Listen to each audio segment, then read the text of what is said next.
Isaías, capítulo 56. Hoje a nossa lição está baseada no versículo 1 ao versículo 8. Isaías 56, versículo 1 ao versículo 8.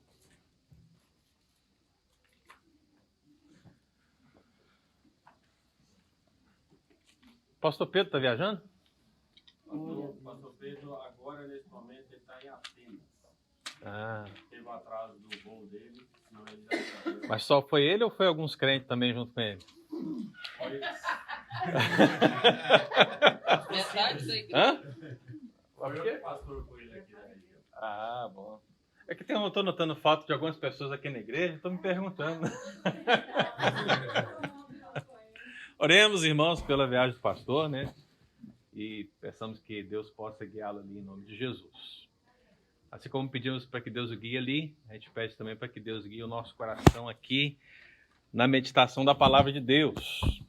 Então, se você abriu a Escritura, acompanhe a leitura, que assim diz o Senhor. Isaías 56, versículo 1 a 8. Assim diz o Senhor: mantende o juízo e fazei justiça, porque a minha salvação está prestes a vir e a minha justiça prestes a manifestar-se. Bem-aventurado o homem que faz isso e o filho do homem que nisto se firma, que se guarda de profanar o sábado e guarda a sua mão de cometer algum mal. Não fale o estrangeiro que se houver chegado ao Senhor dizendo: o Senhor com efeito me separará do seu povo. Nem tampouco diga o eunuco: eis que eu sou uma árvore seca. Porque assim diz o Senhor: aos eunucos que guardam os meus sábados, escolhem aquilo que me agrada e abraçam a minha aliança, darei na minha casa e dentro dos meus muros um memorial e um nome melhor do que filhos e filhas. Um nome eterno darei a cada um deles, que nunca se apagará.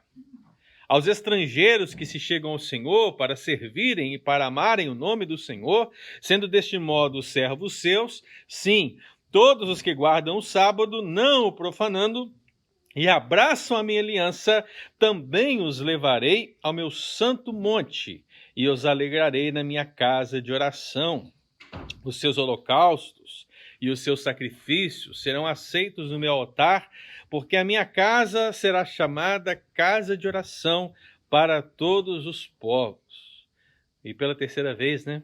Assim diz o Senhor Deus, que congrega os dispersos de Israel. Ainda congregarei outros aos que já se acham reunidos. Amém. Amém, queridos? Muito bem. Então, hoje nós temos aqui o nosso pointer. Aliás, o nosso pointer vai se chamar Leandro, Diácono Leandro. Pastor, Sim? só se avisar, o presbítero ele está em viagem, o presbítero Iraci também está em viagem. E o Beni não deu para vir agora na escola legal, mas ele já está. Todos escutaram? Não? Nenhuma não escutou? O presbítero Iraci, o presbítero Eudes não estão, já justificados, em viagem. E o nosso irmão presbítero Ebenezer estará aqui no culto conosco. Então, meu querido, a grande pergunta que você estudou lição, tenho certeza que você estudou lição, tenho certeza que você fez as leituras semanais, diárias, da revista, né? E esteve ali aproveitando cada um desses textos para chegar aqui hoje e fazer muitas perguntas para mim. E é por isso que você deve ter notado que da última lição para essa lição nós temos um salto, né? O nosso texto básico, o nosso material de apoio, que estava lá no capítulo 28, né? Agora salta para o capítulo 56. E é claro, a grande pergunta que fica mas e os outros capítulos, né, pastor? Por que teve esse salto tão grande? É difícil pensar como o autor da lição pensa, né, irmãos? Mas ele vê que nesse grupo de capítulos, a qual não há uma lição mencionada na revista, é porque a salvação que está prefigurada nesses capítulos, ela pode ser bem explicada pelo capítulo 56 e diante. É por isso que ele faz esse salto. Mas é importante que a gente pense no contexto que nós temos meditado até agora. Se você acompanhou comigo até o capítulo 27 de Isaías, você deve ter percebido que muitos dos temas que foram falados eram falados de maneira repetida, ainda que com palavras diferentes e focos diferentes. Porque o profeta ele vive uma realidade. A realidade do profeta Isaías é aquela onde o reino do norte já foi tomado pela Síria em grande parte, e ele vê o povo em pecado, e ele prediz o que vai acontecer com o povo agora, o reino do sul, quando a Babilônia entrar e assolar todas as coisas. Então, nesse meio, os julgamentos de Deus são dados, e não é diferente nesse bloco que nós temos aí. Uma outra questão importante que você tem que lembrar, meu querido, que é impossível a gente trabalhar o livro de Isaías em 3 meses, né? É impossível. Ainda mais pensar em 12, 13 semanas. É praticamente impossível. Então é importante que você entenda que no ambiente da escola dominical, a gente prevê analisar o texto com profundidade, mas acima de tudo, despertar em você a curiosidade para conhecer mais. Porque não importa se é o culto, não importa se é o estudo bíblico de terça-feira, não importa se é a escola dominical, não importa se é um grupo pequeno, nada, nunca, em nenhum momento, você terá a alimentação total do que o texto te oferece em qualquer uma dessas situações. Qualquer mensagem ou estudo que você receba da parte de Deus precisa te levar a buscar mais. E esse precisa ser o ponto focal aqui para nós em termos de Isaías. Então, se é tão difícil conhecer o todo de Isaías em pouco tempo, vamos realmente buscar conhecer, no pouco tempo que temos, aquilo que é nos oferecido, a fim de conhecer mais por nossa própria busca, por nosso próprio estudo, por nossa própria dedicação pessoal. É por isso que você tem nas suas mãos a Bíblia, o material de apoio e dentro de você o professor por excelência. Quem? Muito bem, né? Então, assim, dito isso, meu irmão, eu explico o porquê desse salto, basicamente, tentando ajudar o autor da lição, porque ele fez isso, né? Mas, basicamente, o salto dele é o seguinte. Você lembra, meu querido, que ele trouxe todas aquelas profecias, aquela esperança de renovo, de vitória, que se dará lá no fim, com a vinda do Messias, e no final do final, com o retorno do Messias, como temos compreendido a partir do Novo Testamento. Mas a questão é que agora o autor, a lição de número 9, ele fala acerca da identidade do povo de Deus. E talvez se eu perguntasse para você, quem é você? Você me diria o seu nome. Você me diria o nome dos seus pais. Você me diria de onde você é. Você poderia me dar várias informações para descrever quem é você. Agora, nesse contexto do capítulo 56, identificar o povo de Deus é algo extremamente difícil. Porque o contexto agora é o contexto que foi predito. Isaías, até a lição que nós meditamos, ele dizia para o povo de Judá: olha, vocês serão levados cativos para a Babilônia. Agora, no capítulo 6, ele já passou esse tempo. Ou seja, o povo já foi levado cativo e agora está retornando para a sua terra. E se tem uma coisa que acontece, irmão, e isso você deveria compreender bastante, viu? É que quando nós estamos imergidos numa cultura que não é nossa, e por um tempo interessante, nós costumamos absorver muitos aspectos dessa cultura. É mentira ou é verdade? Ou será que você esteve muito bisado essa semana? Não é isso, essa declaração de bisado, né? Uma apropriação da cultura inglesa para o nosso português, a fim de dizer quando estamos ocupados. E não apenas isso, irmãos. Nós absorvemos vários aspectos da cultura em geral. E é claro, quanto tempo você está aqui na América? Algumas pessoas talvez tenham 2, 3 anos. Outras 20, outras 50. Quanto mais tempo você vai ficando, meu querido, mais você vai absorvendo. Você vai absorvendo da cultura, você vai absorvendo da língua. E se você, meu querido, não tiver Deus no seu coração, você vai absorver coisas ruins também. Não é verdade? Café gelado. Oi? Bebe até café gelado. Boa. Café gelado. E eu falo para você, meu querido, eu tive o privilégio, né, de fazer uma viagem para Londres uma certa vez, comemorar aniversário de casamento, né? E eu já achava esquisito beber café com leite e chá. Leite e chá. O pessoal chama de chá latte, né? É mais bonito, é mais chique. Mas eu já achei esquisito beber chá com leite. Aí quando você chega nos Estados Unidos, você bebe o quê? Café gelado. Que negócio?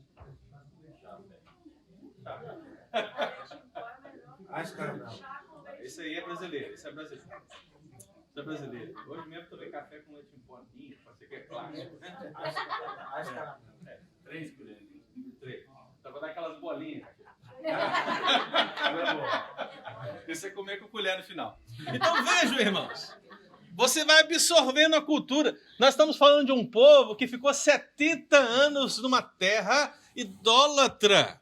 A Babilônia. E é claro, você conhece um pouco dessa história a partir do profeta Daniel, e você vê que em Daniel e nos seus amigos há uma fidelidade da parte de Deus. Ou seja, eles se mantêm firmes a Deus e Deus os abençoa. Que maravilha, né? Mas veja, meu querido, que quando o Nabucodonosor conclama todos os povos, né, a se ajoelharem diante da sua estátua, quando ouvirem o som daqueles instrumentos, a gente percebe que apenas 3 pessoas ficaram de pé, não é verdade?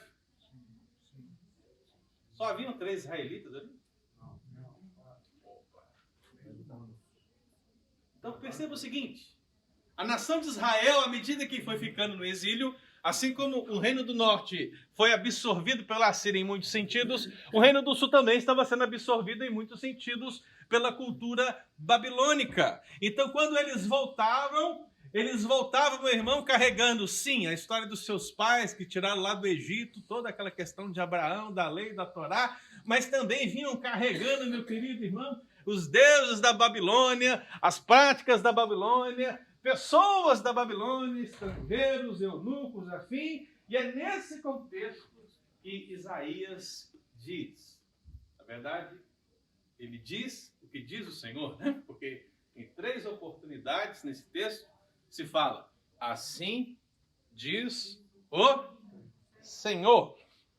Essa seria uma contrapartida de quando o apóstolo Paulo, ele escreve assim, a saudação, eu escrevo de próprio punho, né? Ou seja, essa vem da minha parte para vocês, como pastor, mas Isaías está dizendo, olha, não são as minhas palavras o que eu vou dizer agora, mas é algo que eu recebi da parte de Deus.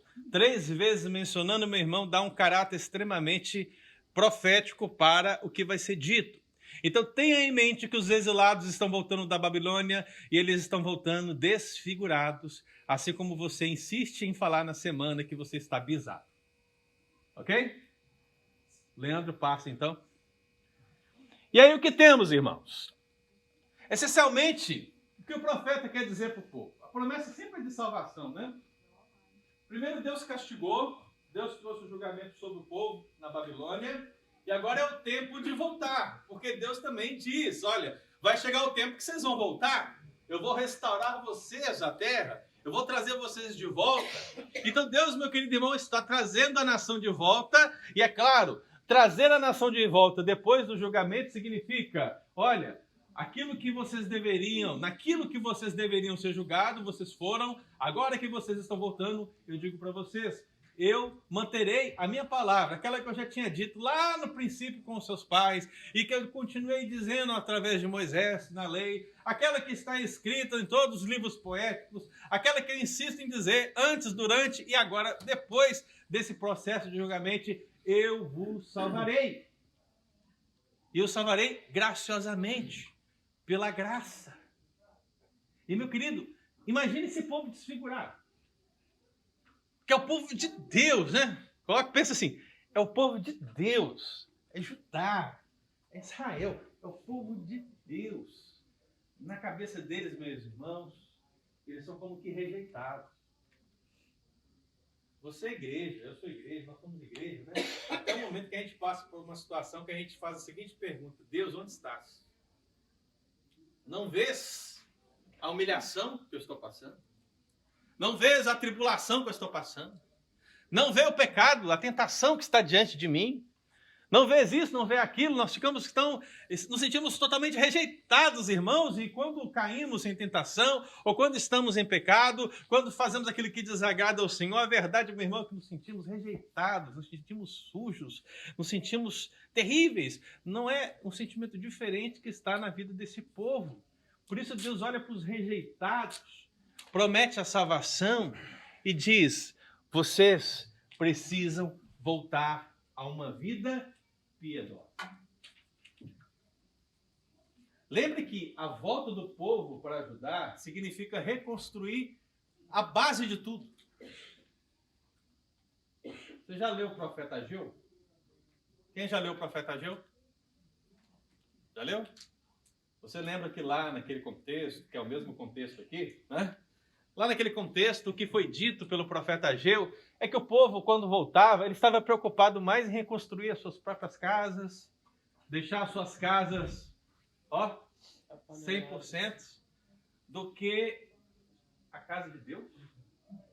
A casa de Deus estava em ruínas, porque a Babilônia acabou com a casa do Senhor, e acabar com a casa do Senhor no contexto israelita significa acabar com o centro do culto israelita. Não há culto, não há adoração, não há sacrifício, não há nada, não há sacerdócio, não há nada. O povo estava preocupado apenas com as suas questões pessoais, representadas na sua própria casa, enquanto a casa do Senhor permanecia em ruína. Então Deus está dizendo: voltem à vida piedosa. E o Leandro passa lá para mim. Esse voltar à vida piedosa, meu irmão, significa a vida de justiça e a religião. Era necessário voltar a fazer aquilo que agradava ao Senhor. Era necessário deixar os pecados. Era necessário se arrepender, era necessário viver na retidão, era necessário reconstruir o templo, era necessário reconstruir esse relacionamento com Deus. Mas o povo estava desfigurado devido ao seu envolvimento com a Babilônia. Aí você pensa comigo assim, né?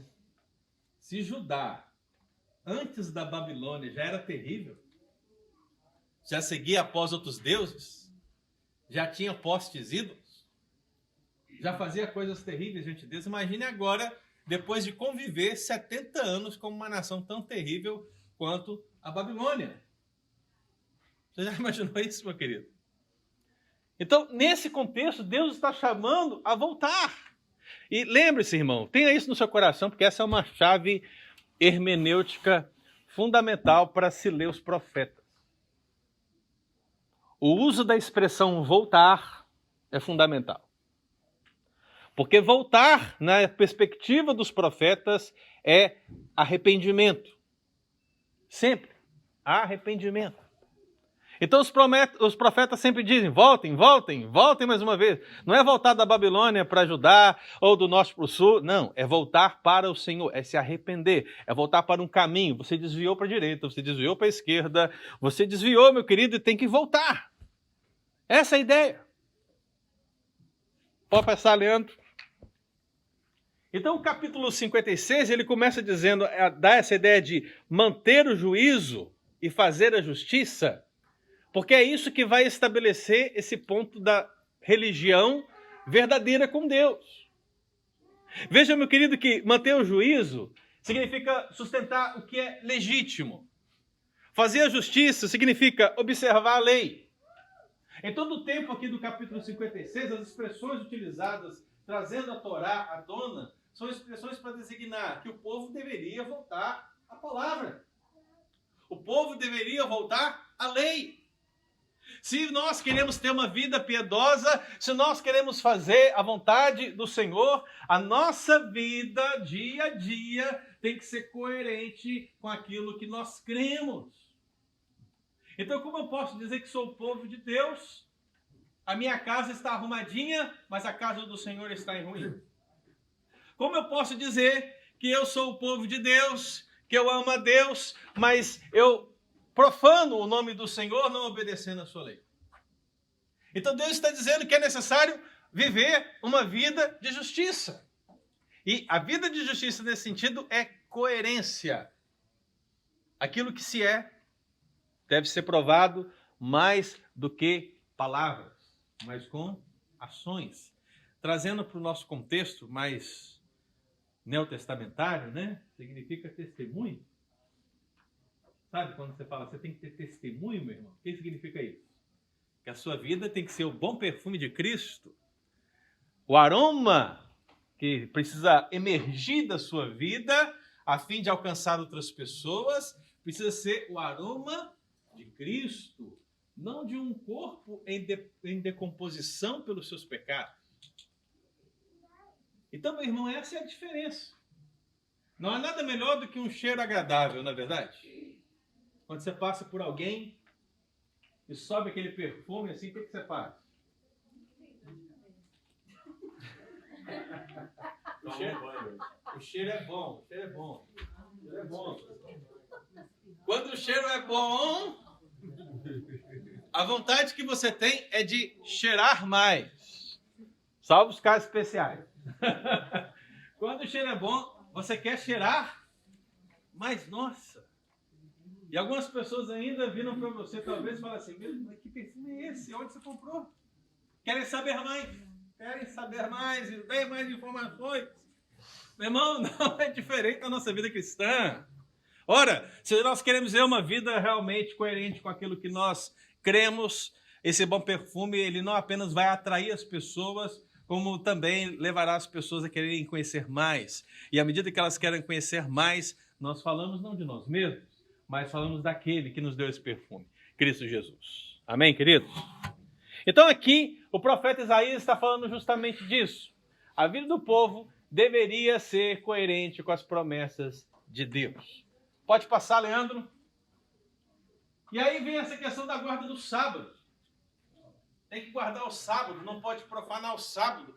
Na verdade, bem-aventurado é o homem, diz o texto bíblico, né? Que guarda o sábado. Meu irmão, veja, o sábado, ele é a lei inteira? Não. O sábado não é a lei inteira. Depois ele até diz, refrear-se do mal, né? Que não comete nenhum mal. Não cometer um mal é a lei inteira? Não. São partes do todo. O que o profeta está fazendo aqui, meu irmão, é utilizar o sábado e utilizar o refrear do mal como metáforas de toda a lei. Toda a lei. O povo deveria voltar para toda a lei. O povo deveria voltar para toda a palavra de Deus. O povo deveria voltar a fazer tudo aquilo que agrada ao Senhor. Então, quando ele fala sábado, ele não está falando só de sábado. Quando ele fala assim de refrear do mal, ele não está falando só de refrear do mal. Porque você sabe, se você guarda a lei em todo, mas erra em um aspecto, o que aconteceu? Óbvio, né? É óbvio. Mas veja, a impossibilidade não é algo que eu vou tratar agora. Mas o que eu quero que você observe é que o parâmetro de Deus é alto, irmão. E por que o parâmetro de Deus é alto? Porque Deus é alto. Ele é o Altíssimo. Ele é o Santíssimo. Deus não vai requerer nada menor do que isso, irmão. Então eu e você, é terrível. Vou falar disso mais no culto, né? É terrível. Você viver em guerra constante contra o pecado e se ver muitas vezes derrotado pela tentação. É terrível isso. Porque você não tem prazer no pecado, meu irmão. Pelo menos se você é crente, né? Se você é crente, você não tem prazer no pecado. Você peca, é verdade. Mas você não tem prazer nisso, você se sente terrível. Porque você conhece a graça, você conhece o amor de Deus, você conhece o sacrifício de Cristo, você conhece a palavra. E à medida que você, meu querido irmão, se envolve no lamaçal do pecado, por um breve momento, você se sente extremamente perturbado. Então isso é algo que está inerente àqueles que foram alcançados por Deus em Cristo Jesus. Mas o parâmetro é: sede santos, como eu sou santo. Sede perfeitos, como perfeito é o vosso Pai celestial. Então Deus, meu querido irmão, através de Jesus, olha para nós, sim, eu conheço essas lutas, caminho contigo, perdoarei, à medida que você vai se arrependendo, vou perdoando, vou santificando, vou transformando a sua vida, mas o alvo é a santidade, porque Deus é santo. Então a guarda do sábado aqui, meu irmão, ela vai ser esse parâmetro que aparece para dizer que a verdadeira religião, a religião viva, essa vida de justiça que o povo deveria ter agora, ao retornar da Babilônia, ao reconstruir todas as coisas, deveria ser pautada à volta à palavra de Deus. Aquilo que talvez eles ficaram muito tempo sem ouvir, deveria ser agora a base da sua vida de novo. Cadê o Leandro? Alguém passa, por favor. Então, meu querido, toda lei, ela vai sendo resumida nessa expressão: cometer algum mal. Porque tudo aquilo que transvia o direito da palavra de Deus é pecado, desagrada ao Senhor. Então, à medida que você profana o sábado, à medida que você comete algum mal, você desagrada ao Senhor, e Deus está dizendo: não é isso. Eu quero que vocês tenham uma religiosidade viva, verdadeira. Tem uma palavra, irmão, que aparece aqui no texto. Deixa eu ver aqui qual é a palavra.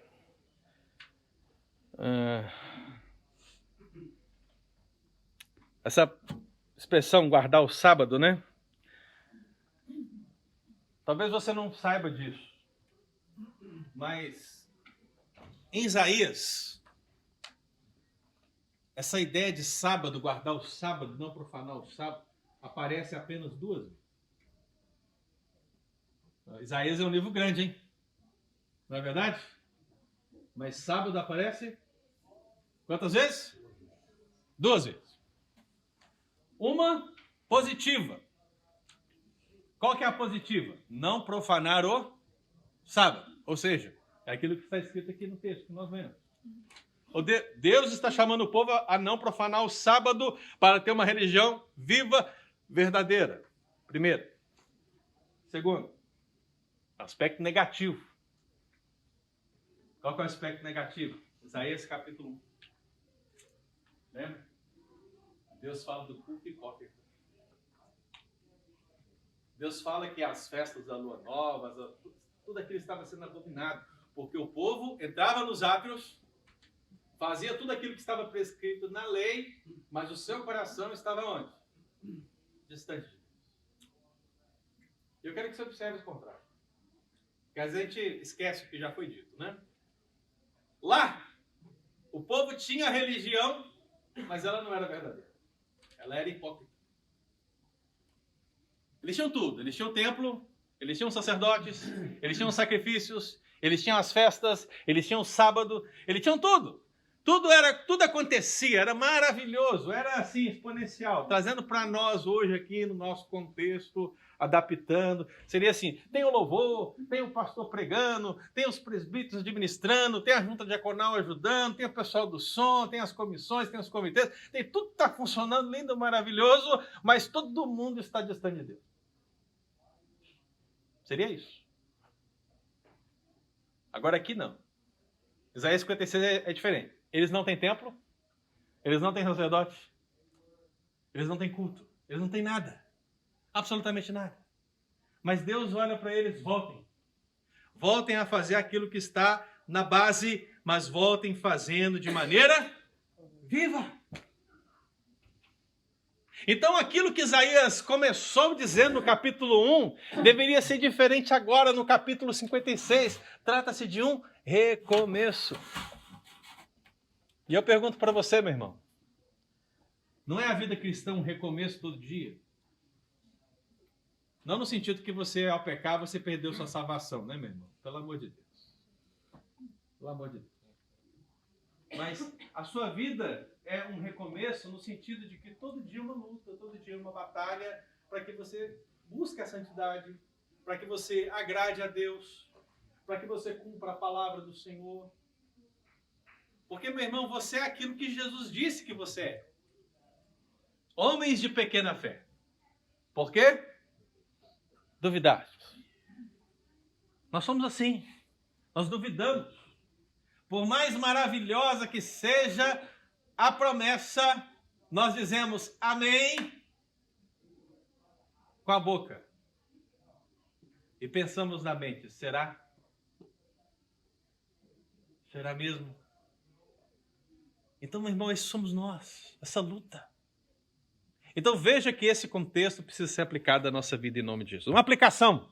Leandro, por favor. Então qual a aplicação? Leamos juntos, vamos lá? A religiosidade viva é acompanhada de um viver realizado. Esse estilo de vida que agrada a Deus. Quanto mais perto estivermos do Senhor, tanto mais poderosamente devemos ser encorajados à prática da piedade.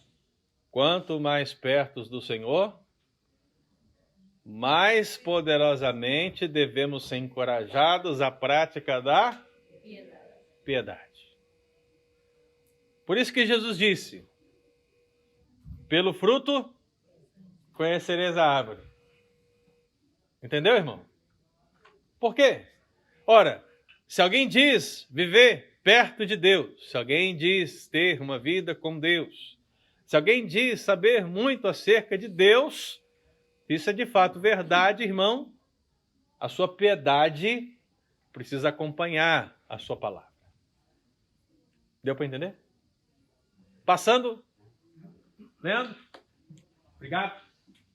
Então é nesse sentido, meu querido, que Isaías, ele tira os olhos do povo de Judá, aquele que tem o documento, o pessoal que tem aí o cidadania americana, entendeu? O pessoal que tem a cidadania americana são os de Judá, tá certo? São eles. Eles têm um passaporte americano. Então eles estão voltando para a terra de passaporte na mão, porque eles são povo da aliança, amém? Estão voltando, de passaporte, somos. Voltando. Só que junto com eles vieram quem? O pessoal sem documento. Veio o pessoal sem documento, irmão. Não tinha documento. Eram os estrangeiros e os eunucos. Mas eles não vieram apenas por vir.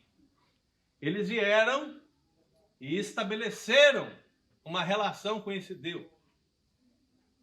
Uma vez que eles estabeleceram uma relação com esse Deus, eles ganharam o documento. Eles ganharam o green card. Deu para entender? Ou não? Olha, eu estou aqui aplicando para você entender, irmão.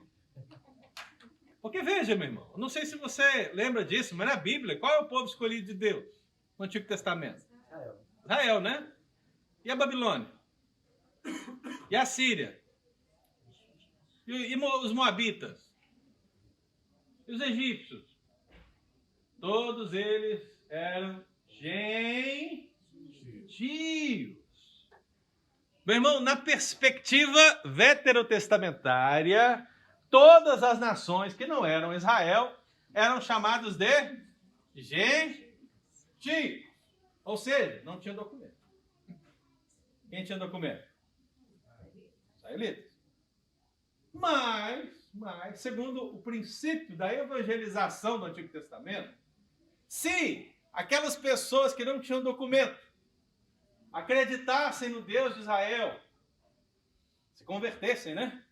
Se jurassem bandeira, ok? Elas receberiam o quê? Green card. O green card. Elas receberiam o green card. Elas não seriam mais chamadas de gentias, mas seriam chamadas de prosélitas. Eu sei que a palavra é feia, né? Mas o que é a palavra prosélito? É uma pessoa que não é judia, e que se converteu ao judaísmo. Prosélito. Né?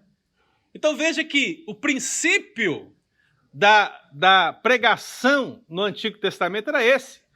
A nação de Israel, ela atraía os povos até ela.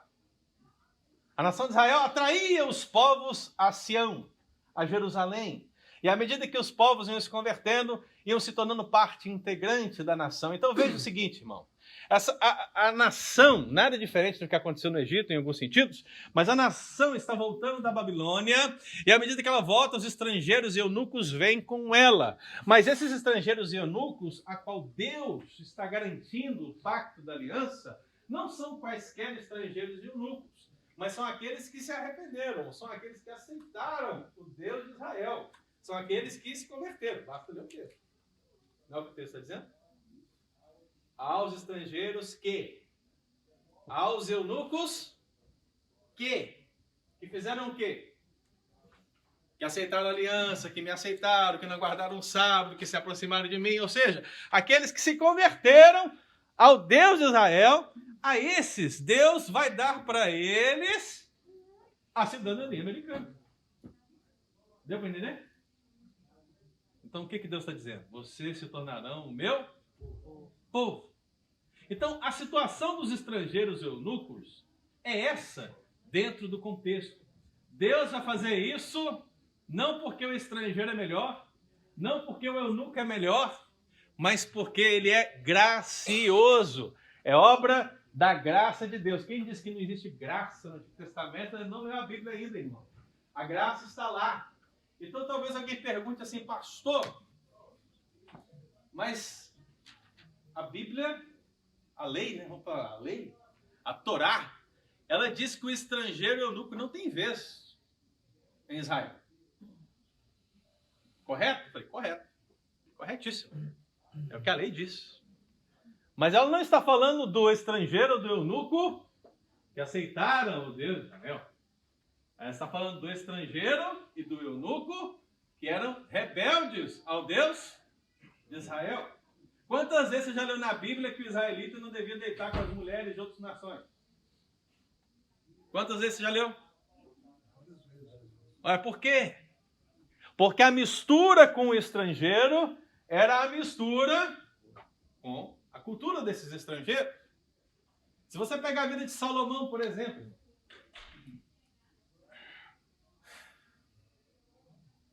Salomão, com aquele, como dizem em Minas, né? Aquele mundaréu de mulher. Nem sei se era tudo isso, viu? Porque... Mas assim, aquele mundaréu de mulher, diz o texto, 1 livro de Reis, capítulo 11, você pode ler depois, né? Mas diz que perverteram o coração de Salomão. E aquelas mulheres não eram todas israelitas. Muitas delas eram de outras nações. E ainda que Salomão tenha feito isso para que tenha conchavos políticos ou sei lá o quê, a grande questão é que essas mulheres perverteram o coração de Salomão, levaram ele a fazer coisas terríveis, incluindo adoração de ídolos na nação de Israel. Isso é um exemplo para você entender que na Bíblia há estrangeiros e estrangeiros. Na Bíblia há estrangeiros com documento. E na Bíblia há estrangeiros sem documento. Mas na Bíblia, nesse sentido, o sem documento que eu estou parafraseando aqui é aquele que não aceitou o Deus de Israel. E aquele que tem documento é aquele que aceitou o Deus de Israel. Então, meu irmão, o eunuco é a mesma coisa. O que é um eunuco, na verdade? Você lê lá depois de Deuteronômio que você vai entender, tá? Qual é o problema do eunuco, pastor? É só o fato dele não ter o órgão sexual? É por isso que ele era terrível? Não. O eunuco, meu irmão, ele não tinha o órgão sexual, basicamente pela função que ele ocupava, pelo trabalho que ele ocupava. Geralmente ele era um vigia dos haréns, ele era o vigia das mulheres de Salomão, por exemplo. Salomão não colocaria lá uma pessoa boa pinta, né, um cara bonito, forte, para cuidar das mulheres dele. Não, é isso. Ele vai colocar o quê? Eunuco. O eunuco não pode fazer quase nada. Então vamos colocar o eunuco aqui. Vamos colocar o eunuco. Diga. Sobre os eunucos. Eu já vi que eles eram somente assim, castrados. Eles não tinham um órgão sexual mesmo. Eles eram só castrados. Então eles tinham ainda. Não, eu li era que era só. Pode ser que tenha níveis, né? Tenha níveis de castração, né? Mas o sentido etimológico é duro. Eu sei que é duro. Pastor, eu gostei da forma que você apresentou a questão do que o sábado representava toda a lei. Ou afastar-se do mal. Sim. Porque eu já vi pessoas que são muito frisados olha o inglês aí, que estão muito focados na questão de guarda da lei, por exemplo, ou de apregoar o sábado, por exemplo, ainda para hoje, nós cristãos, né, eles usam muito esse texto de Isaías, nesse sentido aí, como que dizendo que que essas pessoas são bem-aventuradas. Por que eu não posso ser também? Né? Então, eu gostei da forma como você apresentou, porque isso aí, quer dizer, deixa claro que Deus está chamando o povo a voltar à prática do que é verdadeiro, mas isso não se aplica a nós hoje. Ou seja, não no mesmo sentido de guarda de lei. Porque nós temos algo superior, né, que é Cristo. Vamos adaptar, né? Bem-aventurados somos nós que estamos aqui no domingo, guardando o domingo, né? Amém. Bem-aventurados somos. Mas aí termina o culto aqui, você chega ali fora ali, aí você começa a focar com a irmã ali sobre alguma coisa. Aí o que acontece? Você é culpado de toda a lei? Claro que é, você é pecador, meu filho, você é miserável, entendeu? Tá aí guardando o domingo, mas tá pecando com a língua, né? A língua é fogo, terrível.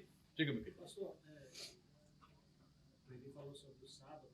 Seria correto, baseado no que o senhor explicou, usar a questão do sábado, foi usado como uma forma didática para trazer o povo a esse processo de santificação, por isso essa ênfase para guardar o sábado, um lado mais didático, porque seria um dia reservado para que as pessoas pudessem se santificar, como o povo tinha saído, ficar fora, né, eles precisavam se recapitular, trazer tudo à tona, então acho que essa ênfase maior para o dia do sábado seria como uma forma didática. Leandro, passa bem, por favor. Veja bem, Leandro, você está correto. Porque assim, por que Deus escolheu na sua palavra o sábado? Por que ele não escolheu, por exemplo, a lei cerimonial? Né? Por que ele não escolheu um ponto?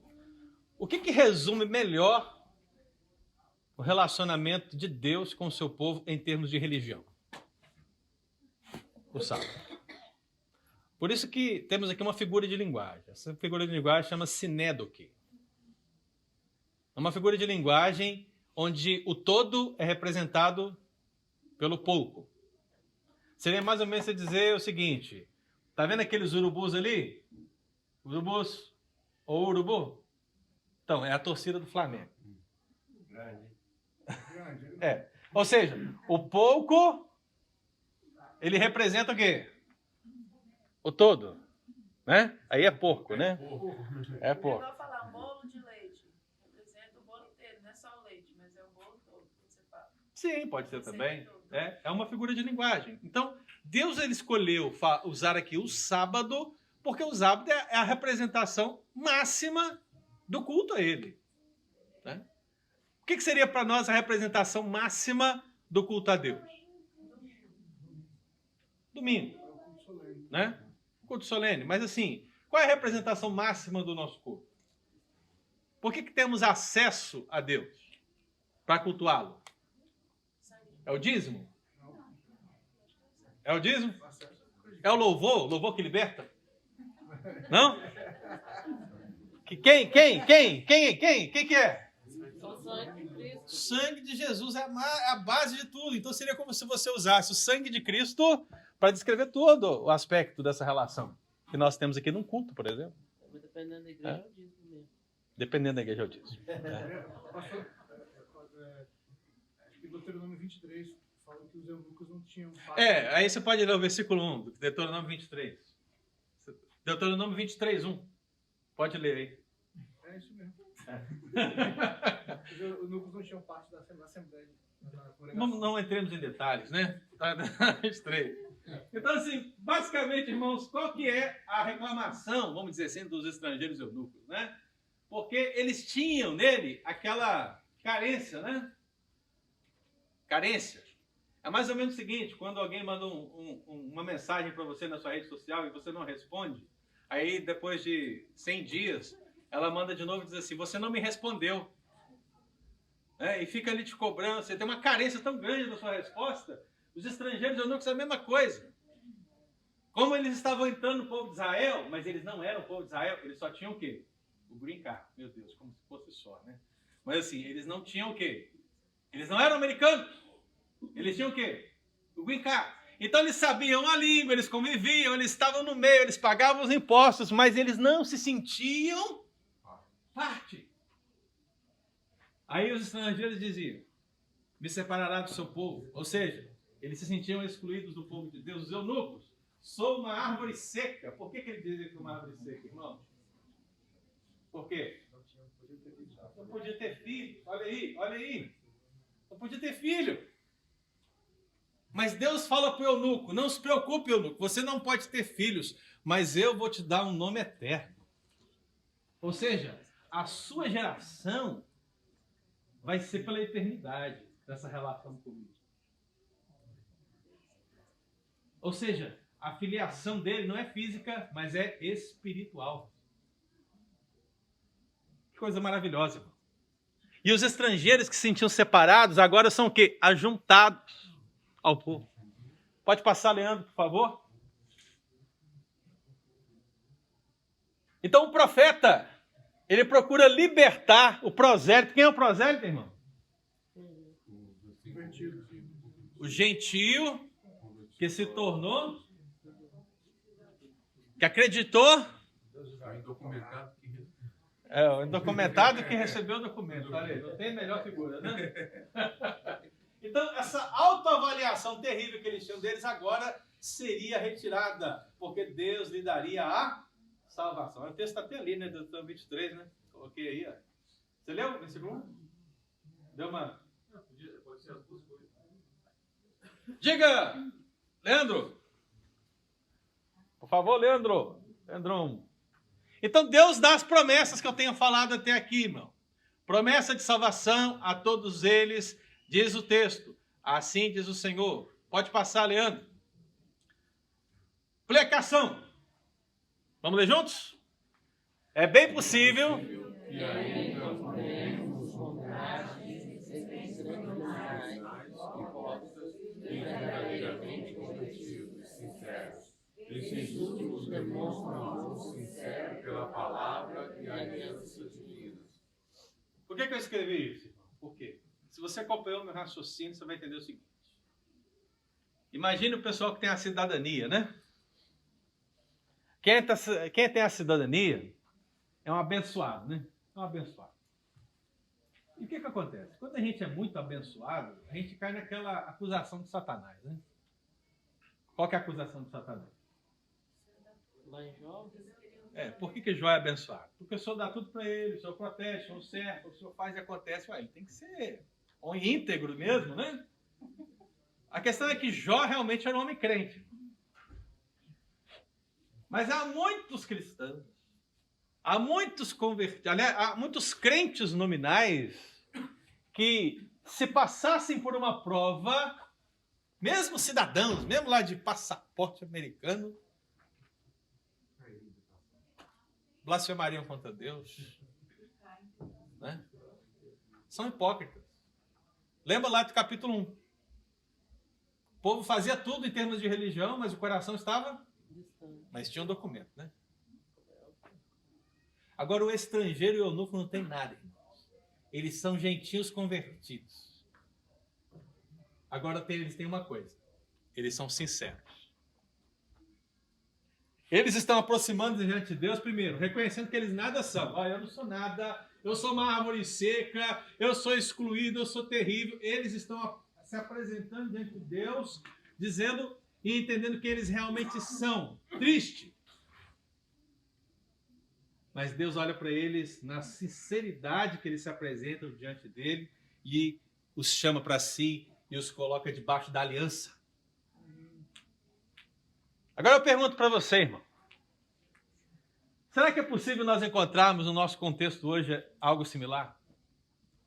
Pessoas que estão na igreja há não sei quantos anos, irmão, a perder de vista. Pessoas que você, quando vai conhecer, ela fala assim, meu avô colocou tijolo aqui, não sei aonde, no tal. Mas são pessoas que o coração não foi transformado.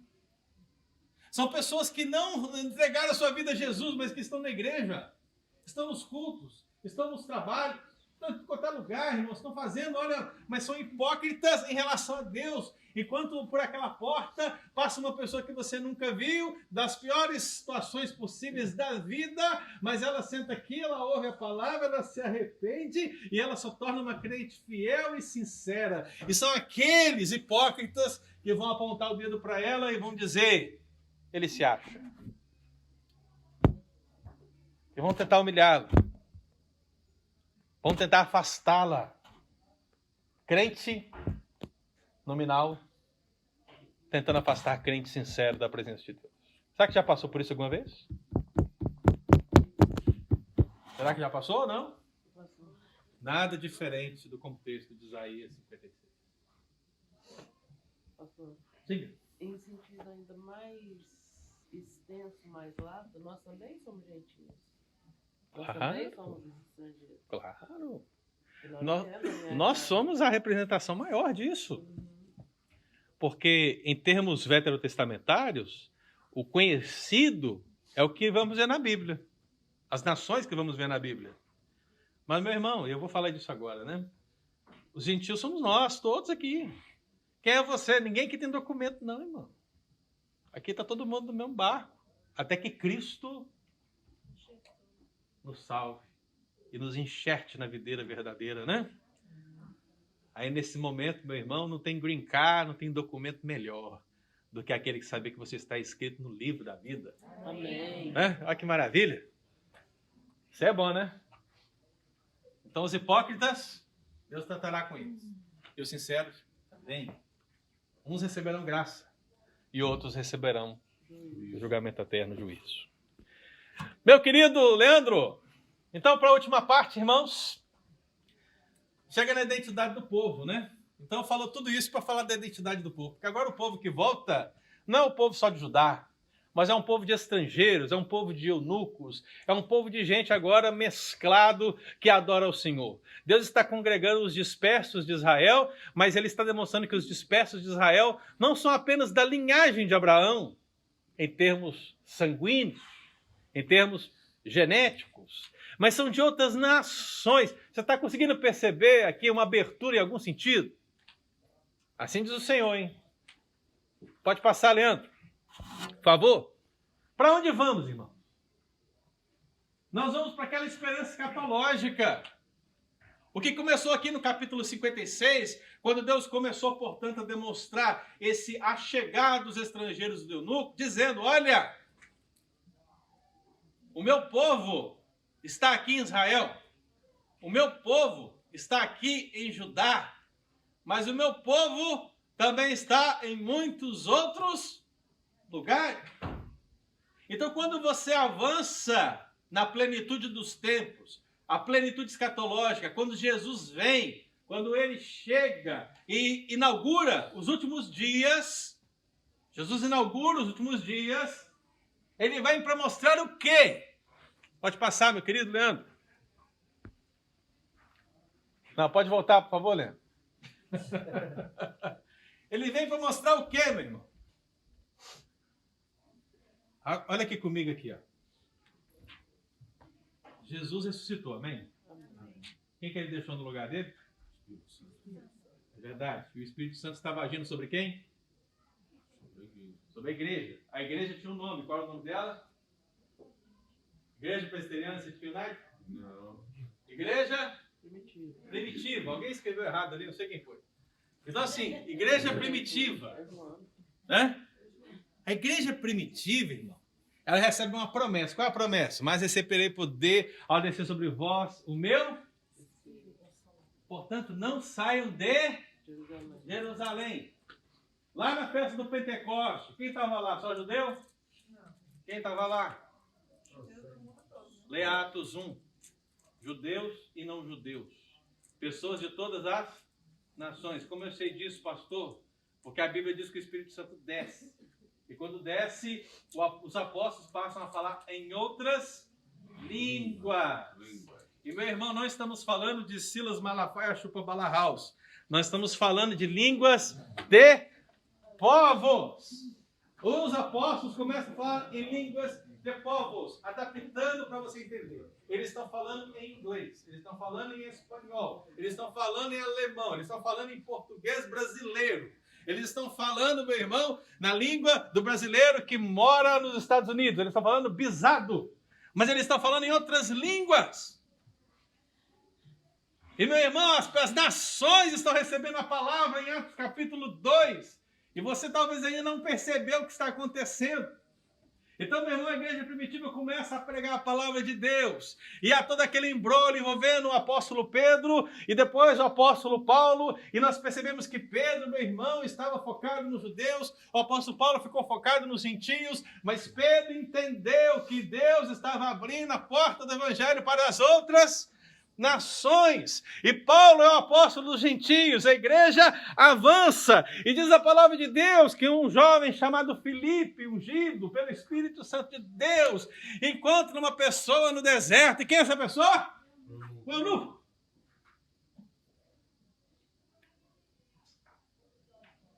Como poderei entender? Se não há quem explique, pergunto eu. Ele é apresentado a pessoa de Jesus. Você avança, meu irmão, passa o capítulo 9, conversão de Saulo, chega ao capítulo 10, e aparece, meu irmão, um homem chamado Cornélio, um centurião. E o que ele era? Piedoso. Um gentio. E o que você percebe com isso? Você percebe que aquilo que foi escrito pelo profeta Isaías 56 está atingindo o seu patamar no Novo Testamento, na igreja primitiva. O eunuco e o estrangeiro que foram abraçados por Deus em Isaías 56 são o mesmo eunuco e estrangeiro que são abraçados na igreja primitiva. E quando chega o livro de Apocalipse, meu querido irmão, o que você tem é Deus dizendo que aqueles com vestiduras brancas que vieram da grande tribulação foram pessoas que foram compradas de todas as nações, povos, tribos, línguas e raças. Eles são o povo do Senhor. Essa é a identidade. A identidade do povo de Deus não é mais uma bandeira, não é mais uma nação, não é mais um limite geográfico, mas é uma multidão que não se pode numerar, de todas as gentes, meu querido irmão, voltados na esperança da palavra do Senhor. Por isso a aplicação que o Leandro vai colocar para nós agora, sim, é essa. Vamos juntos? A promessa